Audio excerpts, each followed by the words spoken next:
Trong videoនេះមកបង្ហាញអ្នកនរគ្នារបៀប pair Bluetooth Tele ដោយសារតែអឺបើសិនជា Tele នេះយើងដោះថ្មណាអញ្ចឹងវាធ្វើឲ្យ Tele ហ្នឹងធ្វើការ pair ជាមួយដុំហ្នឹងអញ្ចឹងរបៀប pair អត់ពិបាកទេណាអតិថិជនគ្រាន់តែដោះសទះថ្មរបស់វាមកបាទហើយបន្ទាប់មកយើងដាក់ថ្មដាក់ឲ្យត្រូវមកខ្ញុំគិតថាអតិថិជនចេះដាក់ឲ្យថ្ម Tele ណាបាទយើងដាក់ថ្មបែបហ្នឹងបញ្ចូលថ្មវាមកហើយយើងបិទចូលវិញទៅណាអញ្ចឹងសម្រាប់ការដាក់ថ្មពេលខ្លះវាគ្រាន់តែដាក់ថ្មទៅវាអូតូជាប់តេឡេនឹងតែម្ដង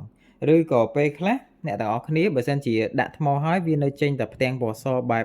ដូចមុនហ្នឹងយើងមានពីរវិធីទី1អតិថិជនអាចចុចអញ្ចេះបាទចាំតែខ្ញុំซูម focus ឲ្យច្បាស់បន្តិចណាប៊ូតុងឆ្វេងស្ដាំហ្នឹងយើងសកត់ឲ្យជាប់មកណាបាទយើងសកត់ឲ្យជាប់អញ្ចេះ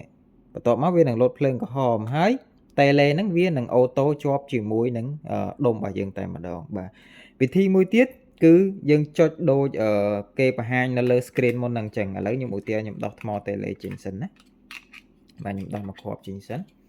បន្ទាប់មកវា disconnect ហើយបាទអញ្ចឹងចាំមើលតិចទៀតវាចេញផ្ទាំងពណ៌សឲ្យយើងភារឡើងវិញណាបាទអញ្ចឹងវាឲ្យអ្នកនរគ្នាចុចអានេះប៊ូតុងនេះប៊ូតុង voice លេងគេហៅ Google Assistant ណាហ្នឹងគេហៅថាប៊ូតុង Google Assistant យើងអាចចុចប៊ូតុងហ្នឹងឲ្យជាប់ទៅគឺវានិយាយទៅអត់យូរទេណាចុចប្រហែលជា1 2 3 4 5ទៅបលែងដៃវានឹងជាប់អូតូហើយឬក៏ដោយវិធីទី1ដែលខ្ញុំប្រាប់អ្នកនរគ្នាគឺចុចអានេះឆ្វេងស្ដាំហ្នឹងសកត់ឲ្យជាប់ឲ្យស្មើគ្នាណាបាទកុំឲ្យមុនក្រោយ